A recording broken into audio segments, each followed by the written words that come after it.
নদীর ধারেই একটা সুন্দর গ্রাম, তবে গ্রামের বেশিরভাগ মানুষই জেলে। ঠান্ডাটা বেশ পড়ছে, নদীতে আর মাছ ধরতে যেতে ইচ্ছা করছে না।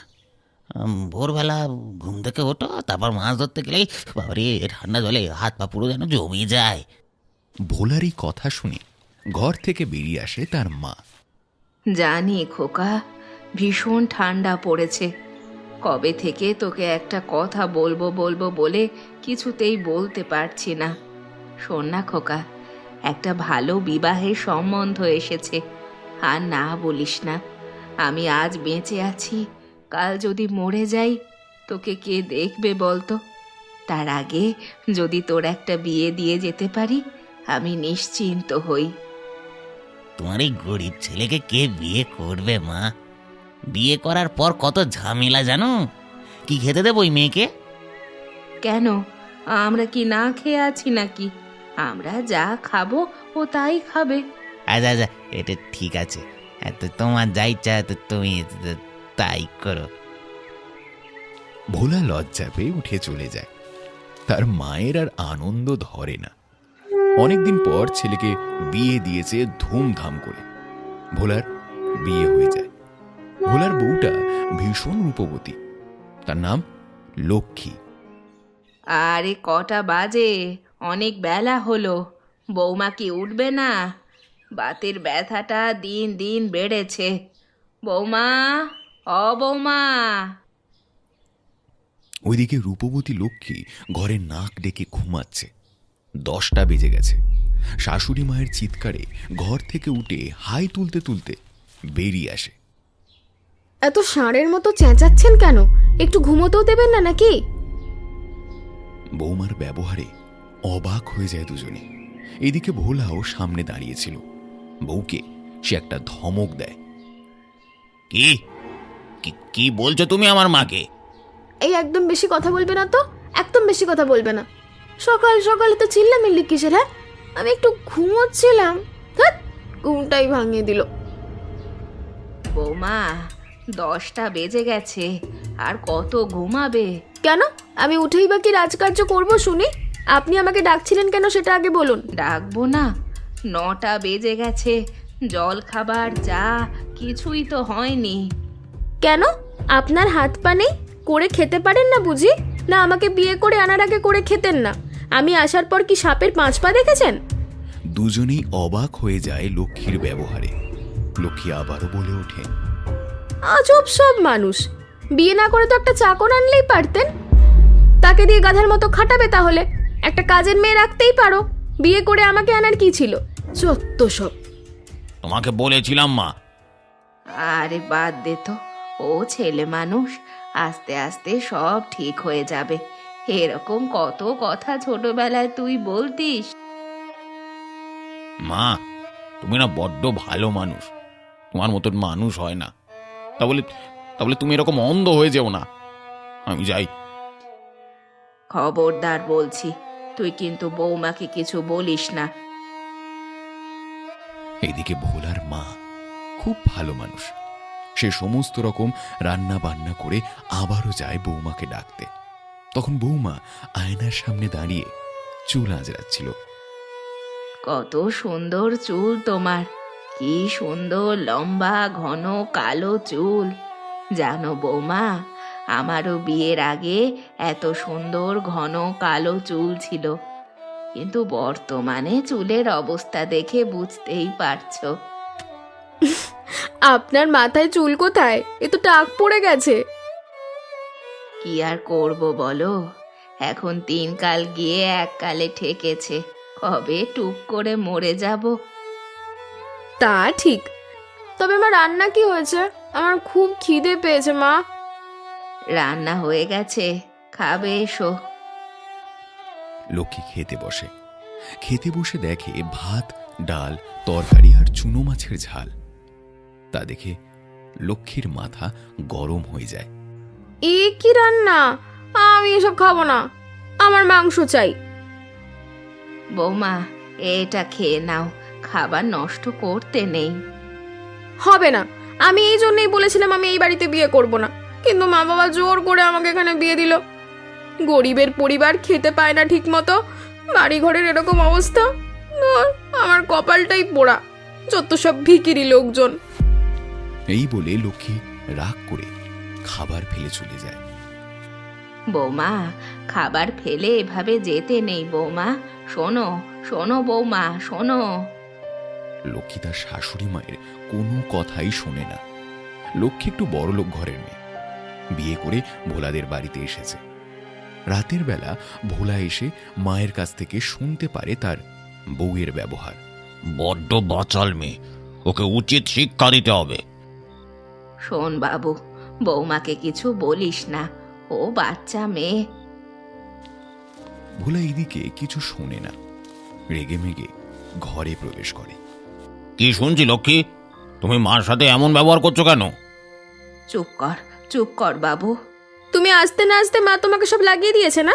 আবার দেখো এমন নাটক করছে এখন যেন কিচ্ছু জানে না।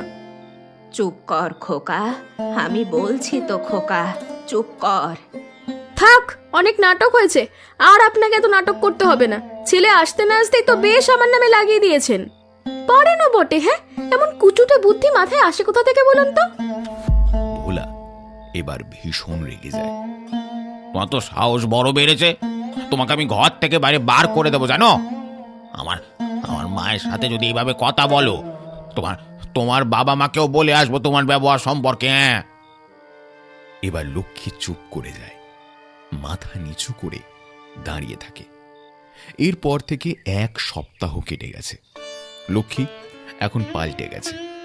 ভালোভাবে কাজ করে শাশুড়ি মায়ের সাথে ও বেশ ভালোভাবেই কথা বলে।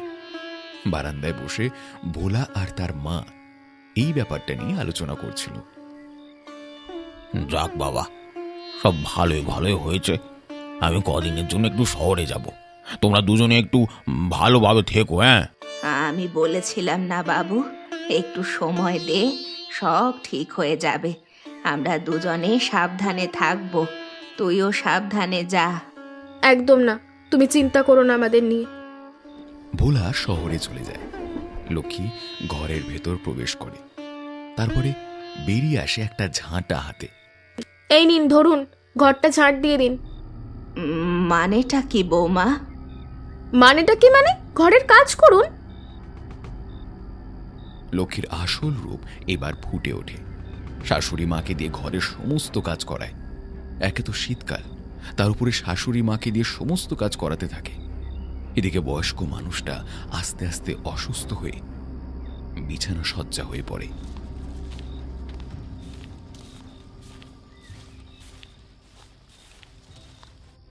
এ কি, এই অবস্থা হলো কি করে লক্ষ্মী? কি করে আবার? ঠান্ডা লেগেছে। কেমন ঠান্ডা পড়েছে বলো তো? ভোলা ডাক্তার ভর্তি ডেকে আনে। তার মা কিছুটা সুস্থ হলেও বেশিরভাগ সময় অসুস্থ থাকে, ঠিকমতো কথা বলতে পারে না। একদিন ভোলা তার মায়ের কাছে বসেছিল। তার মা অতি কষ্টে বলে, শোন খোকা, আমার ভীষণ ইলিশ মাছ আর খিচুড়ি খেতে ইচ্ছা করছে রে। হয়তো মারাই যাব। যদি মারা যাওয়ার আগে একবার খেতে পারতাম খুব ভালো হতো। সেই দিনই রাতের বেলা ভোলা বেরোয় ইলিশ মাছ ধরতে। এ বিধাতা, একটা অন্তত ইলিশ মাছ পড়ুক। কিন্তু ভোলার জালে সেদিন একটাও ইলিশ মাছ পড়ে না। এত রকমের মাছ পড়লো, একটা ইলিশ মাছ পড়তে পারলো না। আচ্ছা, যদি বাজারে ইলিশ মাছ পাই, মায়ের জন্য কিনে নিয়ে যাব। কিন্তু ভোলা বাজারে গিয়েও কোনো ইলিশ মাছ খুঁজে পেল না। এইভাবে কয়েকদিন সে মাছ ধরার চেষ্টা করল। এদিকে আস্তে আস্তে মায়ের অবস্থা ভারী খারাপ হচ্ছে। সেদিন লক্ষ্মী তার শাশুড়ি মায়ের কাছে বসেছিল। শোনো বৌমা, তুমি আমার বাড়ির লক্ষ্মী, আমার খোকার মতোই তুমিও এই বাড়ির মেয়ে। আমি জানি তোমার আমার ওপরে কোনো কারণে একটা রাগ আছে, কিন্তু জানি না তার কারণ কি। আমার ওপর রাগ পুষে রেখো না মা। আমি আজ আছি, কাল হয়তো থাকবো না। এ বাড়ি, আমার যা কিছু গয়না সম্পত্তি সব তোমার। আমি আমি তোমাকে দিয়ে গেলাম। তোমরা তোমরা দুজনেই সুখ। লক্ষ্মীর শাশুড়ি মায়ের কথা শুনে কষ্ট লাগে, চোখ বেয়ে জল গড়িয়ে পড়ে। সত্যিই তো, মানুষটা তো কখনো আমার খারাপ চায়নি, এমনকি আমাকে কখনো আমার ব্যবহারের জন্য বকাঝকাও করেনি। আমি সত্যিই অনেক বড় ভুল করে ফেলেছি। ভোলা বাড়ি ফিরতেই লক্ষ্মী বলে, মা অনেক দিন থেকেই খিচুড়ি আর ইলিশ মাছ খেতে চাইছে, তুমি একটু যাও না গো, একটু ইলিশ মাছ ধরে আনো। সেদিন ভোলা নদীতে আবারও যায় মাছ ধরতে। দেখে একটা ইলিশ মাছ পড়েছে। তার মুখে হাসি ফুটে ওঠে, আনন্দের সাথে বাড়ি ফেরে সে।